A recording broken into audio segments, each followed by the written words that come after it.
Welcome back to the Digital Tiny Room, everybody. Hopefully last week's sound problems are in our rear view mirror. I am your co-host, Michael, and I am digitally here, what with us being essentially in some sort of computerized future with my possibly androgynous co-host. No, I don't mean like androgynous. I mean like Android-based. Yeah. Ben, say robot hello, Ben. Hello, Ben. Oh, very good. It's a robot voice. You've done a robot voice. I did my best. It's all I had. I'm sorry. So, Ben, hello. Have you Hello. been watching any trailers this week? I have. Do you remember the summer in the 90s, Michael? Yes. Do you remember like summer blockbusters in the 90s? And, superheroes weren't really as fully formed as we like to think of them now. Right. They were a little bit edgy. Yes. There was a lot of polyester and styrofoam going around. Yes. Particularly, I'm thinking particularly of Spawn. Oh. Spawn was very, very hard-edged and gritty and really over the top in how it does. But I really enjoyed the trailers from the 90s, Michael, and I watched the trailer this week. And Ben, it felt hold very on a like second. I'm going to interrupt you there. Can you do the trailer voice from the 90s? In a world. I'm going to do a whole thing, so just give me a second. Oh, yeah, sorry. Am I stepping on a bit? I'm going to take you there because I watched the trailer this week and it felt like I was back in the 90s. So, In a world where your sins can be held against you, one man has more than most. This summer, Eddie Brock, who once sought the truth, will fight harder to hide his own. Venom. yeah, I just thought it was an absolutely ridiculous, over the top, very dramatic trailer. I didn't like it. There was a lot of Tom Hardy running around the place. It was very silly. It was like he inherited Tom Cruise-ness. Yeah, there was a lot of Tom Sprinting. Hardy doing a voice. He likes doing a voice. Yeah, what was his weird working class, like Boston, Chicago mixed tone? Well, that kind of makes Well, sense for an Eddie Brock, doesn't it? Yeah, but it was just really over. I thought he was very silly. Like, I had a really tough time with that I'm trailer. gonna take a photo of this guy. Why?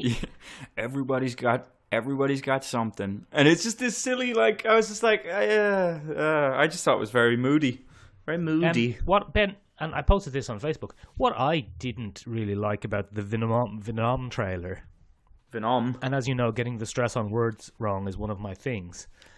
It is. What I didn't like about the Venom trailer was that there's no bloody Venom in it. There's not an ounce Well, of Venom. I reckon we're still in post production, and we're just trying to get some hype. yeah, obviously that's what it is. There is a worry that they haven't settled on what Venom is actually going to look like yet. Well, I'd say that's a pretty legitimate thing because they're trying to figure out what they're going to do without a giant Spider-Man symbol on his chest in white. Oh, it's ridiculous. There are rumors now, Ben. Let me give you a rumor because I have my ear to the ground, as you know. You are very keyed in. There you go. Look, I've got my ear to the mic. Again, Michael, visual bits don't work on audio-based entertainment. Shit. What's his name? Apparently has been on set. Tom Holland. Tom Holland. Yes, as you know, getting the stress on words wrong is one of your things also. Tom Holland has allegedly been on set of Venom. Okay. Do you think he's just there because it's like, Spider-Man? Because I heard another thing where it was like, Sony is like, welcome to the new Spider-Man verse where we're building it out. And Marvel has been like, we're not associated with that moody film. It's like a couple who have just started going out and then one of them says, "This is my boyfriend," and the guy's like, "What?" Oh, wait a minute. We didn't discuss that in the car. No, that's interesting. That didn't come up. That's I think strange. the relationship between who's the head of Sony, Maria Totoshanshin, couldn't tell and you. Kevin Feige. I think it's like, oh yeah, this'll match in with the MCU, and then the MCU guys are like, will it? Oh, they're making decisions as a couple about us again. Yeah, that's great. interesting.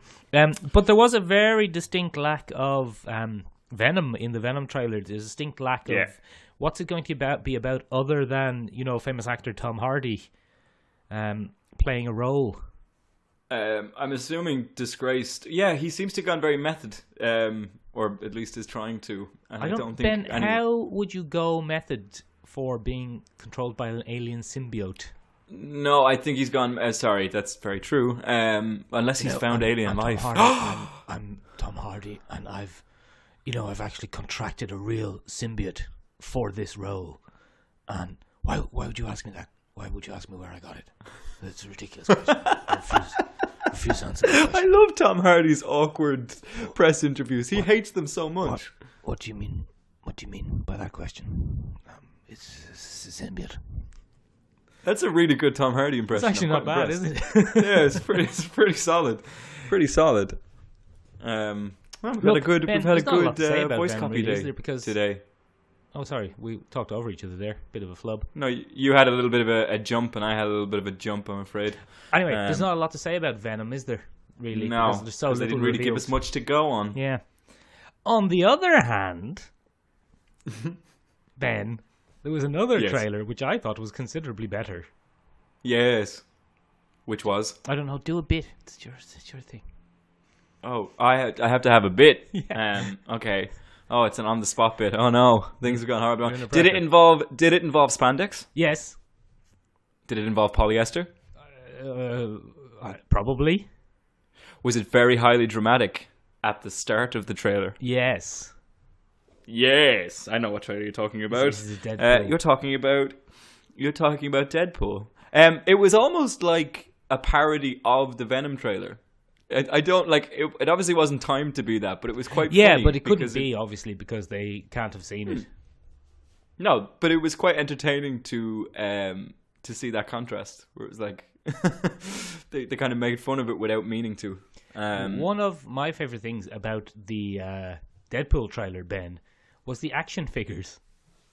Yeah, of course it was. Of course, like what else would you? As you know, Ben, I enjoy an action figure. You love an action figure.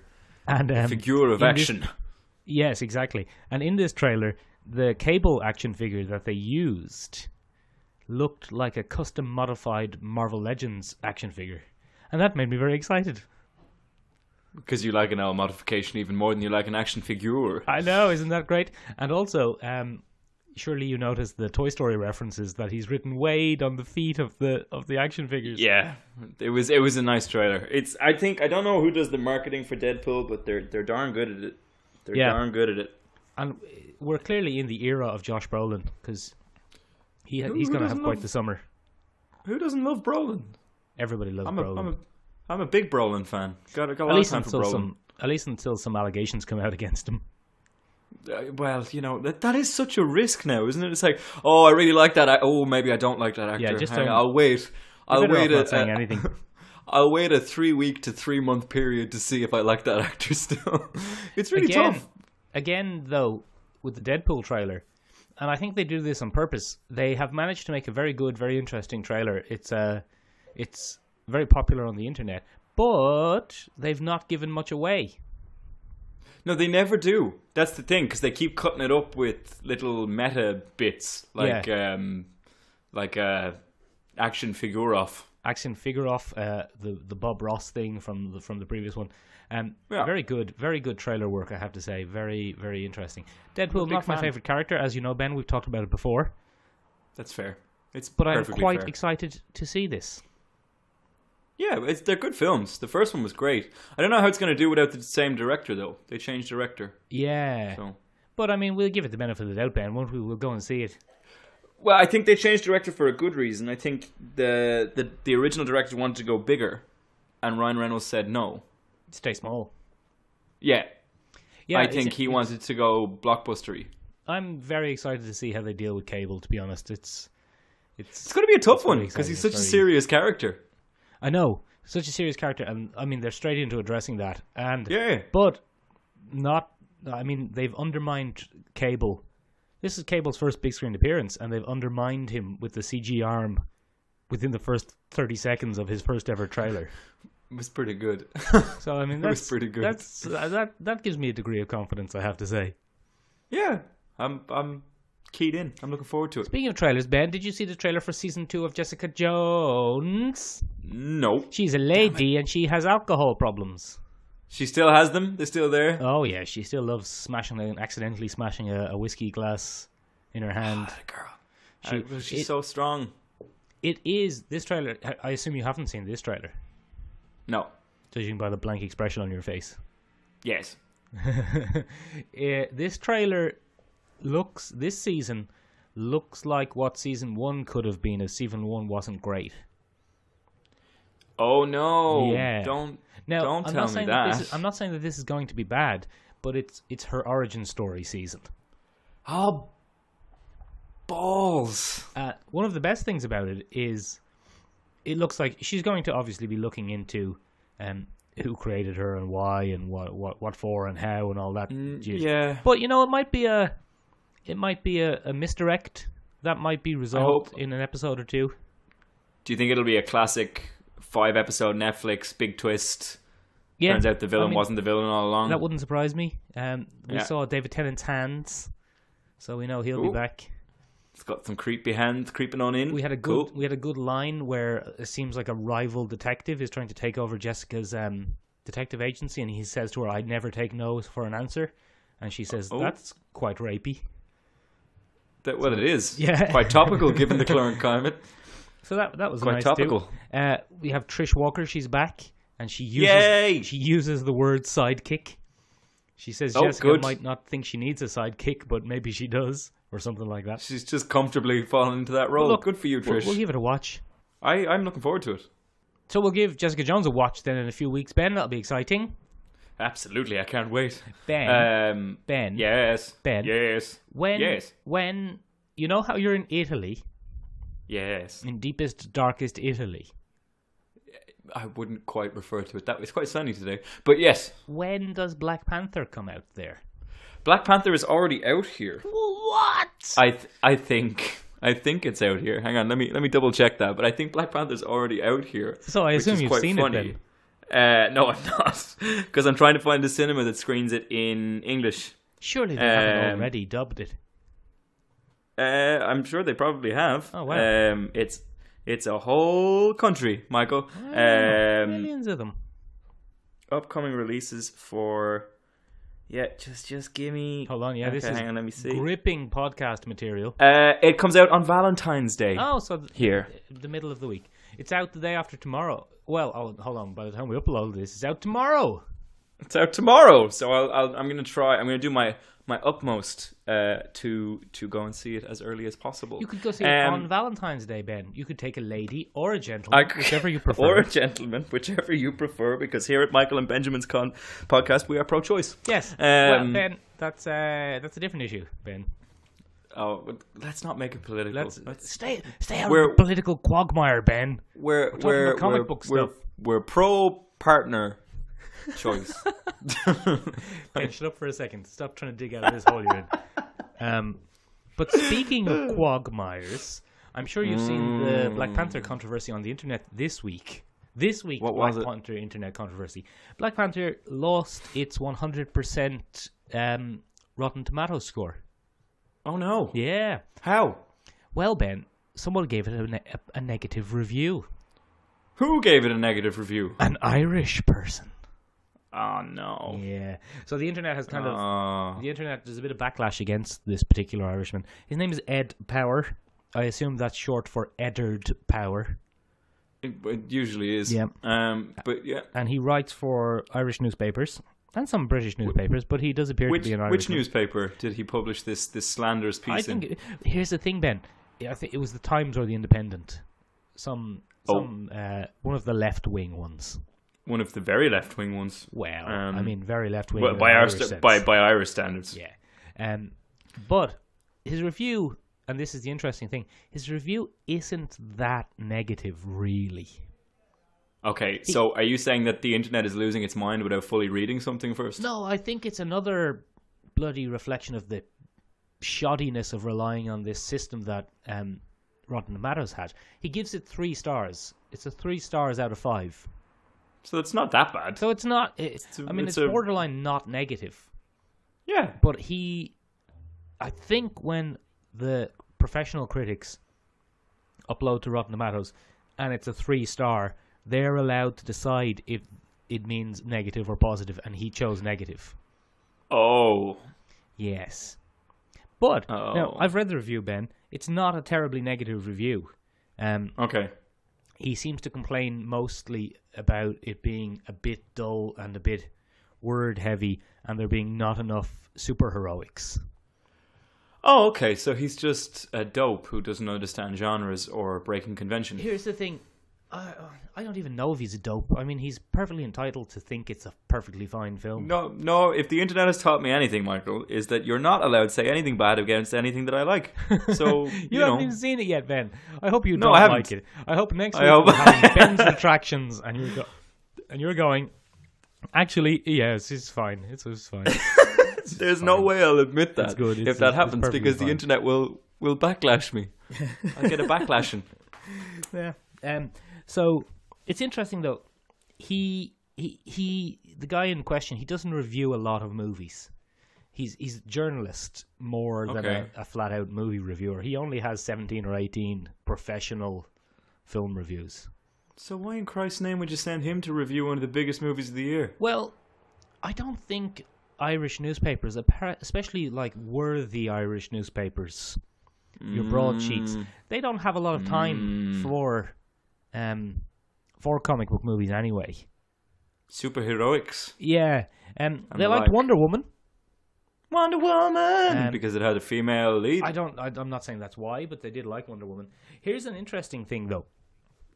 A lot of the backlash against people complaining about Black Panther has been left-wing, right-wing, conservative, liberal thing, right? Right, you're with me so far. A lot of Irish people seeing it aren't that fond of the idea of the fact that we're supposed to support someone who is a hereditary monarch with complete control over the nation, and we're supposed to be cheering for him.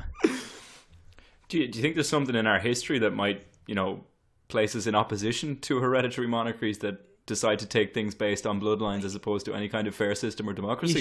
You could argue that as well. One of the other only negative reviews of Black Panther says, what's all this about hereditary monarchs anyway? Get elected and then come back and talk to us.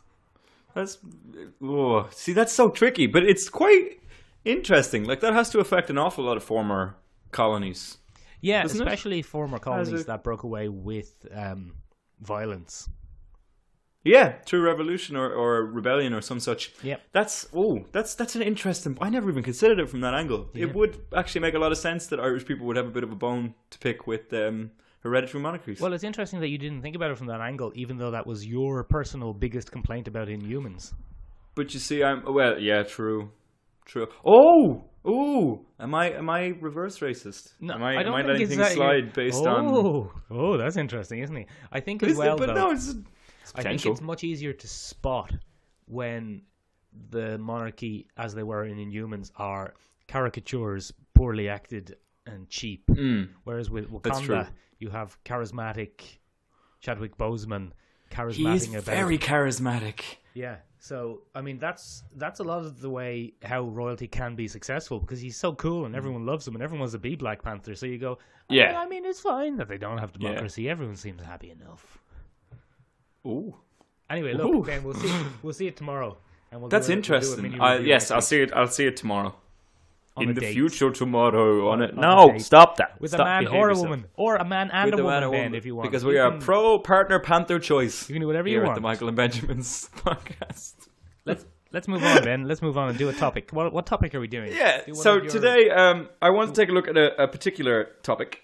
Did you watch Netflix's new series, Altered Carbon? Ben? Yes. Yes. Yes. Now, Ben, hold on, not all of it. Not all of it. Okay, fair enough. So we're going to go spoiler light on the... Yeah. What episode are you up to? We'll do spoiler light. We'll do, like we did... What was the last one we did where we didn't really spoil it? Discovery, yeah. So no disco. No disco. No disco spoilers. Okay, fair enough. So Altered Carbon, for those who haven't seen it, is a I'm gonna brand interrupt you there. new. Yes, go ahead. I'd just like to tell you that in our house, because as you know, my good lady partner has a tradition of refusing to call things by what they're called. In our house, the show is known as Alternate Carbonate. And I don't think it's a joke. I think that's what she thinks it's called, but she's sticking with it. And if I don't call it that, she pretends that she doesn't know what I'm talking about. So that's you're gonna have to say that. Well, this week we're focusing on Alternate Carbonate. Yes. Or Altered Carbon, if you feel like anything's right. Yeah, so for those that don't see it, it's futuristic dystopia. Well, not dystopia. It's a heavily capitalist futurist society, lark, romp, if you will. You're right there, Karl Marx. Yeah, and it centers around one very particular character, Takeshi Kovacs. Yeah. And he is a member of a highly trained paramilitary militia organization called the Envoy. And the Envoy have very special talents. They are able to biologically, without the use of mind-altering substances or physique-altering substances, needle themselves into new sleeves and adapt instantly. If all of that sounds very confusing, it's because there's an awful lot of jargon in alternate carbonate. Alternate carbonate, yes. So basically, it features around one of our favorite topics here at the podcast: is the human consciousness uploadable? Ben, or do you lose something in the process? Would you like some sodium bicarbonate? And you're like, no, it's not my favorite carbonate. Do you have any alternate carbonates? Do you have any alternate carbonates? Polypropylene, I think, is a carbonate. Oh, I'll take a polypropylene if you have it. With ice, please. Yes, one of my favorite carbonates is polypropylene, actually. Sturdy. It's a sturdy plastic. It's a wonderful, Ben, wonderful sorry carbon. to interrupt, but did you enjoy his envoy powers in the first episode where he could tell people were coming to get him by hearing them through the wall? And it only features one more time in the entire run of the series. Yes, but it was very much like what Daredevil's powers would probably look like if they decided to visualize them. Which they did in the first episode of Daredevil, and they never made an appearance again in the entire episode. Which is the thing I actually like about Daredevil, because they kind of got that out of the way. I thought the Ben Affleck Daredevil leaned too heavily on that. Yeah, I think they made him too much of a superhero in the first episode, and then when they reviewed that, they were like, well, it doesn't really make a lot of sense, and we can't really explain why he has superpowers in every single body he beams into. Mm-hmm. So they kind of took that out, and they they're made not called it... bodies, they made it much they're more... called sleeves. Sleeves, sorry. So basically this world is all about consciousness and uploading human consciousness, and basically every single human being, when they reach the age of 1 in this society, is fitted are fitted with what they call a stack. A stack is like a cortical implant that goes at the top of your spine. And it records all your memories, your thoughts, your feelings, basically everything that makes you you. And then basically every time you die, based on good old-fashioned healthcare, you can have a new sleeve. And the government assigns you a new body. So it's really, really interesting, and it means that nobody has to die. Oh. Nobody has to die. Unless they get shot in their stack. Unless their stack is slagged or vaporized. And then they get what's called real death. They call it real death. Yeah. So death is a very passing thing in this society. Which is good, because it makes violence really casual. Yeah, and it's great for the series. The series itself is a bit over the top, but I quite enjoyed it. I really liked it. Because violence against, like, what we would call killing, to them is essentially property damage. Yeah. And there's all kinds of interesting implications in that. Like I said, I think the most interesting aspect of the entire series is the kind of class system and class bias narrative they have run through it. So, Ben, yes? You love a class bias, don't you? Oh, I love it. I love it. It makes me tick. And one of the really interesting things about it is, if you're on the working class end of things, you have to take whatever sleeve you're given. Yeah, you when could end you up die. in an L one. Yeah, so there's a really horrific moment in the first episode, and this is quite spoiler light, where a little girl has suffered an accident or died. She's been sent to the government facility that re-sleeves people, and she comes out, and her parents are much, much younger than she is. That she's given an older woman's body. The woman is about 60, 65 odd. Yeah, her parents are about 28, 30 at a push, and they come out, and she's a little girl. She's only about 6. She's 7, I think. Well, one or Which t'other. is, I mean, the definition of about 6, 7. Yeah, fair enough.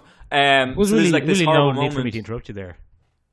Huh? There was really no need for me to interrupt you there to point out that she was 6 rather That's than okay. 7. You wanted to join in. That's fine. That's what we're here to do. I like being on the podcast. Yes, you do, Michael. And Yay. everyone likes having you on the podcast. So yeah, it's a really interesting thing. And then obviously the richer elements of that society can buy perfect sleeves with no damage, perfect health. They can buy clones of their original bodies. Yeah, and they live up in the sky. Yeah, exactly. And they live up in the sky. They have flying two cars. castes of society. They have Mets. Is it Mets? Is that what they're called? Yeah. And Grounders is what they're called. Grounders are people who live down in the slop like everybody else. Yep. And the Mets are the really higher end, upper class echelon of society. Cloud and they people. live in little Olympian islands where they spend all their time. And then obviously the longer you live, the richer you are because you don't fall prey to slag damage. And Yeah. the really interesting thing is poor people can only use their stack, whereas rich people use uploading to the cloud. And they call it needling, where you can you can digitally back yourself up using satellites. Yeah, that's a great idea. So they have no real That's debt, probably what I would do. technically. It's pretty smart. It's pretty smart, but very expensive. It's instantaneous backup, and it's very expensive. So, I thought it was a really good series. I think it's a little bit silly in places, but I think it's well, first of all, it's my favorite genre. It's a hard-boiled detective fiction. In the future, the world of tomorrow, today, with cigarettes and trench coats. Yes, and Blade Runners. Yes, and Blade Runners. It is very much Blade Runner. But I think it does a lot more than the original Blade Runner. I think it's, in terms of plot and dialogue and things like that, I thought it was quite a worthy pastiche or homage or whatever you want to call it. In a lot of ways, it has technology and concepts that are much more modern, futuristic than Blade Runner could ever be. Even the most recent Blade Runner, by being Blade Runner 2049, by being a sequel to 1982's Blade Runner, Yes. it could only really have androids and the development of androids, as in possibly self-aware holograms. Yes. If you were to introduce this concept to Blade Runner, I mean, people in the 60s couldn't have imagined a concept like this.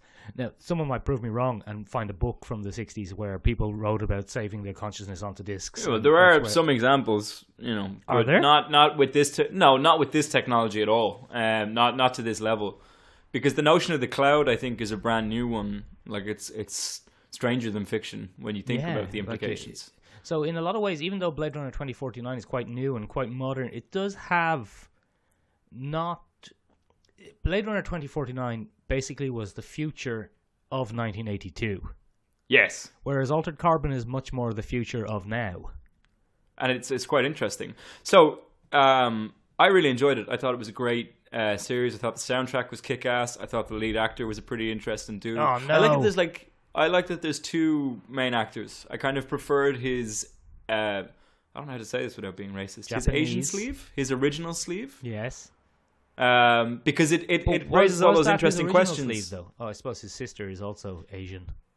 Yeah, I think that's the most interesting thing about it is these concepts of race and gender and stuff are very fluid in this world.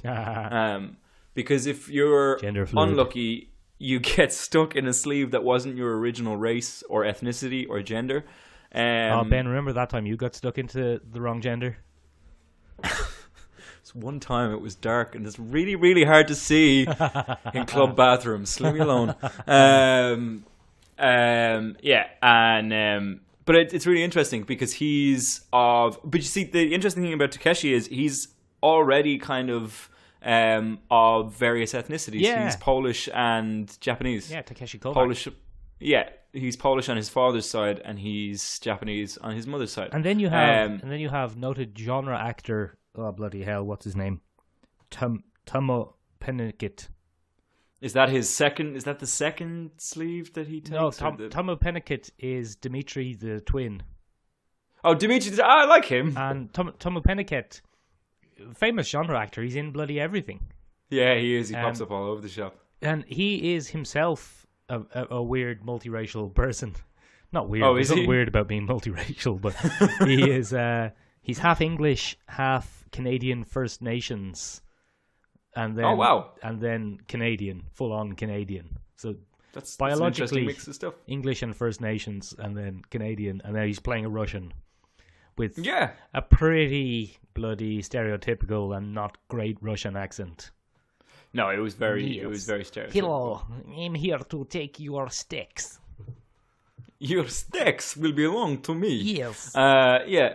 It kind of goes more towards the Count from Sesame Street than one stack. Two stacks. Yeah. Anyway, I really enjoyed it. I thought it had some interesting implications, but I have always enjoyed the genre that this show fits into, which is cyberpunk, which is what I want to talk about today. Okay, Ben. Do that then. Yeah. So, cyberpunk is kind of difficult. What even is cyberpunk? That's what I was. There we go. So it's a very difficult thing to define. Usually, it features around the future. I've rarely seen cyberpunk done now, and it's very different from normal sci-fi in that usually it looks at kind of the underside of futuristic societies. You don't often see cyberpunk set in a normal, happy middle class world. Hold on a minute, Ben. Are you saying that middle class and happy is normal? Wow, how ethnocentric of you. Well, there's Christ, me Ben. off the podcast. Ben, you might as well have said white there as well. It doesn't revolve around a white middle class happy situation. Wow, what a racist. If you or anyone you know would like to audition for Ben's place on the podcast, please contact Michael at Michael and Benjamin's podcast. I assume I've just got a tweet from Podcast Wanker, even though he can't possibly have heard this. You can get in touch on Instagram or Facebook, and really it's not that hard to fill my place. I'm not even in the country, and I'm a horrible racist, so just let Michael know if you're not a racist, and you'll probably just a kind of unthinking classist. Yeah, I am an unthinking classist, that's true. So defining it is quite difficult, but a Canadian professor at the University of Quebec, I think, he came up with a pretty good definition. Cyberpunk is anything that is a combination of low life and high tech. Which I thought was a pretty good definition. So it's kind of a spiritual or futuristic successor to hard-boiled detective fiction, where you live in the really bustling parts of a city, the really gritty, hustling parts of a city, and you kind of see the effect that the future has had on the criminal element of those cities more than anything else. And then I think more importantly, when you want to define what cyberpunk is, you kind of have to look at human augmentation. I think that's a big robot arms element. Yeah, exactly. Robot arms, robot or legs, ocular implants, or robot legs, or stacks, a robot elbow. Or you can look at the replacement of human beings. So you have Blade Runner, for example, and they're slowly being phased out by replicants. Yes. In the 2049 world. And I think always one of the key elements to any cyberpunk is the clash between the haves and the have-nots. So some people can afford a high-end upgrade to their arm, other people can afford a low-end upgrade to their arm, and you see that clash. Cheap elbow. Yeah, between things like that. But it really looks quite carefully at future economics and at, I suppose, class more than anything else, because race seems to usually fall off the map in Cyberpunk. Yeah, that's good. Here and there. So it is way more focused on people that have money and people that don't, and that kind of whole thing.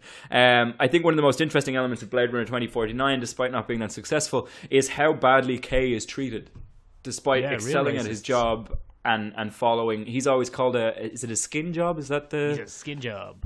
Yeah, he's a skin job. So that's like, it's interesting how human beings are, despite not being racially motivated, still look for something to demean or look for something to put down. So, and even Cyberpunk for Ryan Gosling, who is famously attractive, just gorgeous, famously attractive man, just gorgeous. So yeah, like I mean, the history. No, it doesn't help him too much. So the history of Cyberpunk is kind of more difficult to nail down. As a genre, it's an unusual term. I think a couple of academics the words have laid cyber and punk. And punk, yes. So it's two things. So Ben, the first. does that mean it's a genre hybrid? It is a genre hybrid, Michael. Well done. That's why you're so excited. Okay, now you know how I love I love an genre hybrid. So the first official, like the kind of canon text for Cyberpunk is a book called Neuromancer. It was written by a man called William Gibson in 1984. I know that. Oh, you're not telling me this is where you're doing. Sorry, I'm not telling you. It's for the people that listen to the podcast. Yeah, Would you like to fill people in on what Neuromancer is? No, sometimes because I I'm forget. not. Sometimes I forget that it's kind of a rhetorical device where you tell me and I pretend that. Sorry, go on.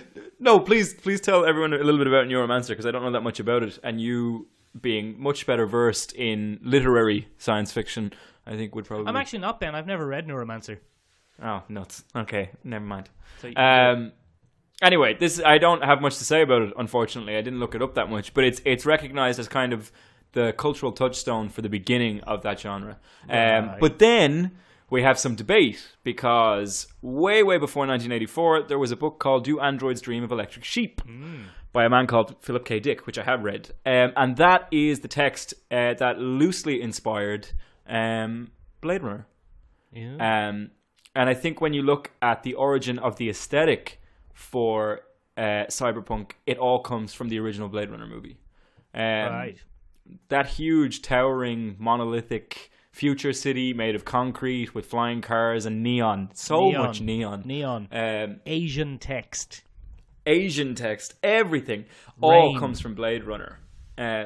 It's kind of difficult now to look at Blade Runner and see why people were so amazed by it. But when you realize that it's kind of the origin for that whole aesthetic, you realize that nothing like that had come along before, and so it has really inspired everything. But that's inspired everything from Ghost in the Shell to Altered Carbon that we've seen. There's a new one coming out on Netflix next month. It's a movie called Mute, which again follows that flying car, towering concrete block thing. So like Cyberpunk as a genre, or rather the origin of Cyberpunk in Blade Runner, has shaped an awful lot of how we look at the future. And Ben, one of probably the best things about Alternate Carbonate is the fact that budget has caught up with the past.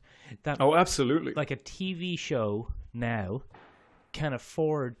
Alternate Carbonate looks as good in its dystopic cyberpunky future as the original Blade Runner did. Yeah, it's right. Like everything fits. It's not cheap at all. I don't know. Netflix seems to do that perfectly well with most of their shows. I don't think I've ever seen a show on Netflix that has a low, cheap feel to it. They make their budgets go a long way for sure. Yeah, it's not your ABC's Inhumans Styrofoam Palace thing with painted white everywhere, which is supposed to signify wealth and royalty. Yeah, like there's like a lot of variation in scene structure as well in the Altered Carbon. Like you see a lot of different settings, a lot of different sceneries. You know, it's quite impressive.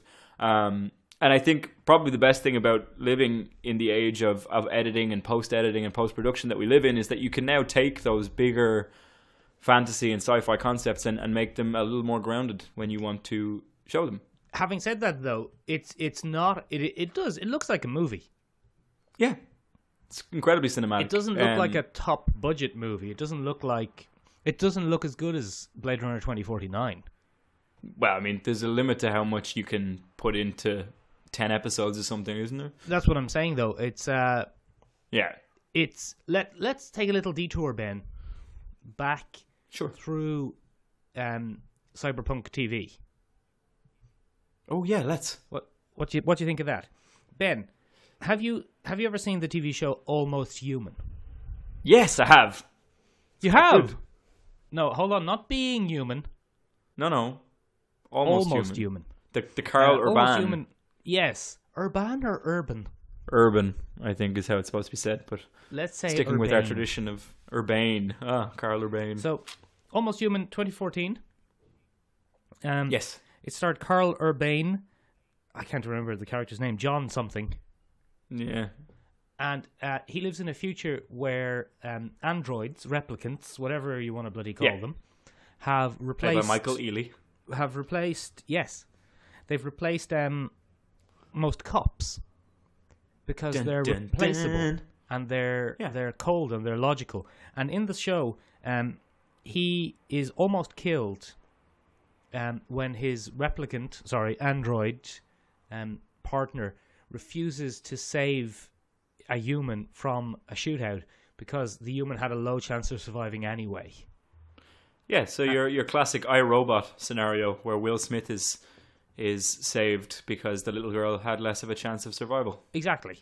And then he almost gets killed anyway, and he comes back, and then when he comes back, he refuses a partner, so he's partnered up with a different model of android, the DRN model. Which is a previous model, isn't it? It's an older model. A previous model who could feel they were closer to human. They were almost human, as it were. My God, that's the name of the show. It's eponymous. Exactly. And then he's partnered up with Dorian, and they have adventures in Cyberpunk. And there's rich people and there's poor people. There's no flying cars, though. No. And you know why there's no flying cars, Ben? No budget? Exactly. It was 2014, so Cyberpunk cars were just cars from now with plastic bits stuck on them. Probably polypropylene. And neon. And neon. Probably. So it's your classic Cyberpunk without the budget. It's grim and gritty streets that are basically just real streets with some neon and some Asian writing. Everybody eats noodles. It's very inspired by, and it's a good show actually. It's very inspired by Blade Runner. It's quite good. The dynamic between those two was quite good. I mean, there was nothing exceptionally original. I think what went horribly wrong with Almost Human is they had filler episodes. Yes.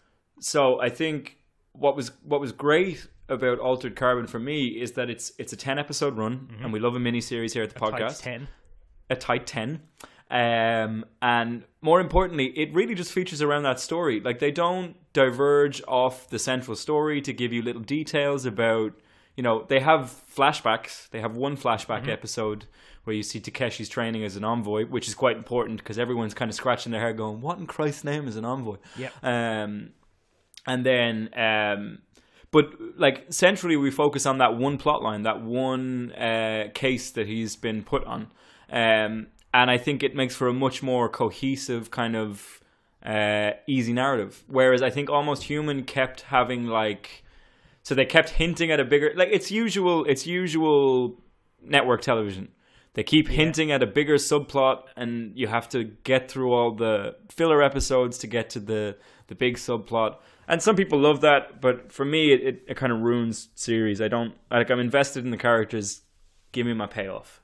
Gimme. Yeah, I mean, I see what you're saying. It is hindered by the constraints of the network. It's hindered by having to be a little bit procedural. Yeah, it's absolutely procedural. It happens to be procedural with androids, but still, yeah. Ben, have you ever seen Total Recall 2070? No.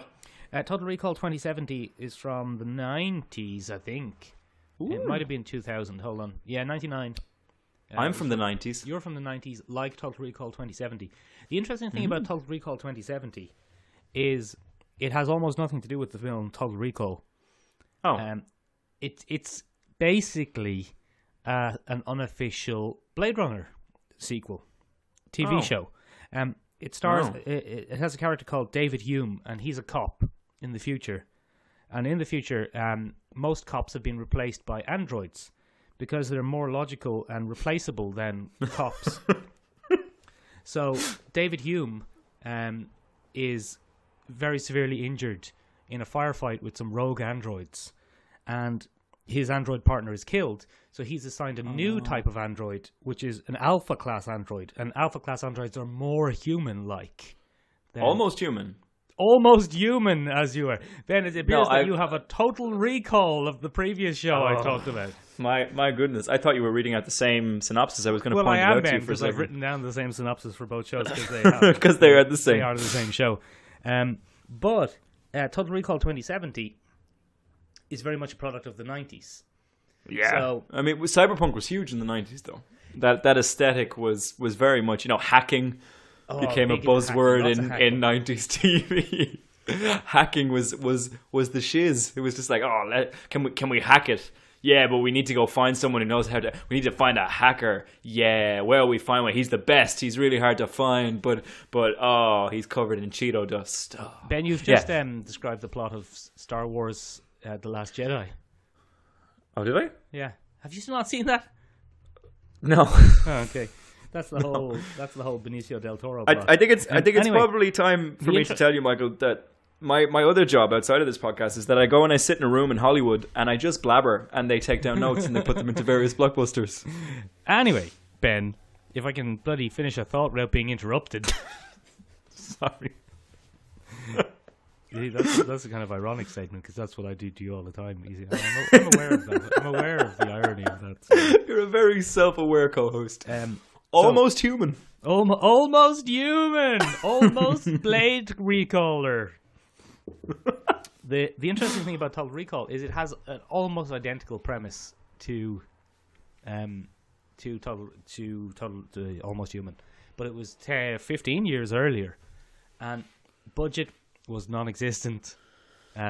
It's shot basically dark to hide the fact that they don't really have a cyberpunk setting. They have normal rooms, so they just shoot everything in the dark and then highlight the occasional. I mean, it's not a good show, unfortunately. It's kind of hard to watch with modern eyes. But what's interesting, I just think that the three of these three shows, the Total Recall 27, Almost Human, and then Alternate Carbonate, make a nice progression of how we see not necessarily storytelling or the concepts developing, although certainly Alternate Carbonate is conceptually, I would say, more advanced than either of the previous two. Yeah. But it's TV budget basically catching up with the ideas. And it's working now a little better because it can do that. Exactly. Okay, you're more immersed. Yeah, so that kind of brings me on to the next thing. I don't know if you've noticed, but like as we said, 80s and 90s were kind of cyberpunk era. Yeah. Like that was when this big thing was happening. Funnily enough, you keep mentioning Japanese writing and things like that. That actually reflected the kind of Asia phobia of America at the time, where everyone was saying that, in 30 years, the Japanese, the Chinese are going to take over the market and we'll all be speaking Mandarin, all that crap, which has turned out to be completely facetious and false. But at the time, that was a really real concern. So you see a lot of like Asian advertising and Asian fonts and, throughout a lot of these series. And everyone eats noodles because apparently the Japanese took over or the Chinese took over at some point. And we all do that now. Bear in mind, it's Ben, quite noodles funny. are delicious. Noodles are delicious. No one was arguing that ramen doesn't hit the spot because lordy does it. It's wonderful. We love an old ramen. But it's kind of interesting that I can't. They actually already. There's actually a police squad downstairs, waiting to take me out. This is my last podcast. But yeah, it's really interesting that kind of reflected that, and then it kind of fizzled out, and it wasn't as hip as it was. But now, especially this year and last year, 2017 and 2018, there has been a kind of an uptake in you Cyberpunk. Say that, Ben, you say that Blade Runner 2049 was a failure, an unmitigated financial failure. Mm-hmm, absolutely. There definitely seems to be buzz around Alternate Carbonate. Yeah. So I think we're going to have to see how that does. But in 2 weeks, there's one coming from Duncan Jones called Mute, and that's another Cyberpunk one set in an almost identical world to Alternate Carbonate. And damn it, it's stuck. To Altered Carbon and to Blade Runner 2049. Duncan Jones, by the way, is the man who did the wonderful movie Moon and then the awful World of Warcraft. World of Warcraft was not good. It was terrible. Did really well in Asia, apparently. So Duncan Jones is back in something he's probably a little more comfortable in. which is the future dystopia. But I want to know why there's suddenly a push in Hollywood or LA or La La Land or whatever you want to call it, to make Cyberpunk again. Why are people writing Cyberpunk stuff? Why is it being adapted again? Because Altered Carbon is adapted from a series of novels. Oh. Or one novel. I think it might just be one novel. Because Hollywood doesn't have original ideas. They adapt things. That's what they do. Well, I don't think that's unfair. I think it's quite common. Said ooh. Yeah, but I'm kind of curious as to why. Source code. Yeah. With Jake Gyllenhaal on a train. Oh, no way. It wasn't really on a train. It wasn't really on a train. It was in his mind the whole time. There was cyberpunky elements to the ending of that as well. Oh, were there? Yeah, have you not seen it? No. Oh, shit. I punched the table. Sorry, Ben. That's your homework, Ben. Your homework is watch Source Code. It's pretty good. Punch the table for homework. No, not punch the table. No, it's bad for listening. Source Code. Watch Source Code. It's good, Ben. I will do that. Could it possibly be a reaction to bright and colourful superhero films? I think... Oh, that's a good one. I didn't even consider that, Michael. But yes, I think that could be. I think it might be a really nice middle finger to all the humanist crap that's been popping up everywhere. I think it might be... What do you mean by humanist? So, humanism is kind of the extolling the virtues of being human. That's Not a good show, almost though. human. That is a good show. Being Human is a great show. BBC Three, solid little miniseries there. Season 4 wasn't great. No. Ben, did you watch the Channel 4 Robot People show? The name of which I've forgotten. I think it had the word human in it again. I think it did. Gemma Chan was in it. It did. Gemma Chan was in it, and they were again. It was very Black Mirror-y, that show, I recall. Very Black Mirror-y. You just keep talking there, Ben. I'm gonna keep talking. Quite difficult to watch, but anyway, I think it's a response to all the humanism stuff. It's actually called Humans. Yeah, the TV show is called Humans. There you go. Humanism is this brand new... Well, it's not brand new at all. It's very scientific. It's very secular. It's very... by the way, I should point out that I'm not religious at all. I just don't like thinking of humans as the best thing ever. I'm quite misanthropic in that way. But humanism is this idea that humans have infinite potential and that we're, instinctual or by birth better than everything else and all this stuff that you see. And I find that quite entertaining, and I find it quite silly because it lacks that practical element of human nature, where you're like, not all human beings are great. Not all, there are some bad eggs out there in the world. Bad eggs. And Harvey Weinstein. You got your Weinsteins. Kevin Spacey. You got your Spaceys. You got your Tarantino deniers. You got your, you got all this. You got your Damons looking after Weinsteins, looking after Damons. It's like, the world's a bit murky. And I think Cyberpunk is a really nice slap to the face in all that, where you kind of realize very often what's extolled there is the robot. The robots seem to be a more human element than the humans themselves. Yeah, that's a very good one. Like Kay and like Dorian. Yeah, because they're so logical and so rational, they see humans for what they are, which are animals that have grown very smart, and that's fine. But that personally for me is what I like. Monkeys driving but cars. I think it's also the absence of religion. I think that humanist kick has become a huge thing because religion or secularism is on the rise, and religion is waning. Certainly in the Western world, I couldn't say for other parts of the world, but and I think especially when God kind of gets taken out of the picture, you tend to look for other things. I think one of the most interesting characters in Altered Carbon is Lung, because he serves longer living sleeves and worships them like gods. He looks at them as if they're gods, because he feels that they're the new breed of God. They live a very long time. They have infinite power at their disposal, and he worships them. So it's kind of an interesting thing. I don't know, but I think that's why Cyberpunk is very popular right now. And I think future prediction is very popular right now. And I think more than all of that, I think the idea of living for as long as possible is starting to gain a lot of ground in how we talk about things. Yeah. In a lot of, like, we're heading into bloody theoretical murky things here. Yeah. But you're like, there's a chance, Ben, that we will be the last generation not to be immortal. Which is a real shame for us. Well, I'd say I'll probably make it. I don't have Michael and Benjamin's podcast 2089. Yeah, and it'll be you'll be a robot. I'll have a robot wrist, but everything else will be original. So people will be like, "Whoa, he's amazing." Oh, I'll have a robot that's pretty beard. Cool. Yeah, that's pretty cool. Nanite beard. Yeah. Oh, yeah. And it'll nice. It'll actually be lots of Wi-Fi antennas, so I'll be able to connect to the Wi-Fi or whatever Wi-Fi is. Then, Ben. Yeah, God knows it's probably in our blood at that point. If there even is an internet.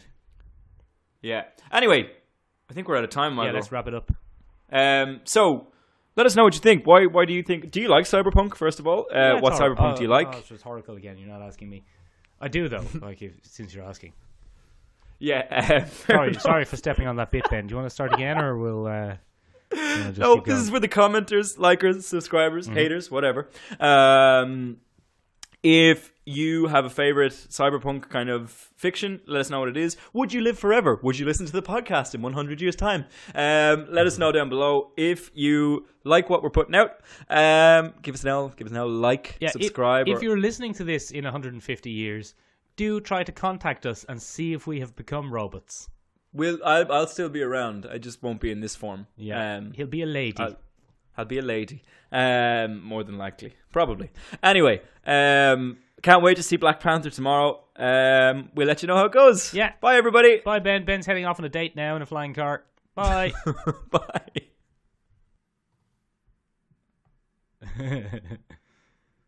Good. Stop.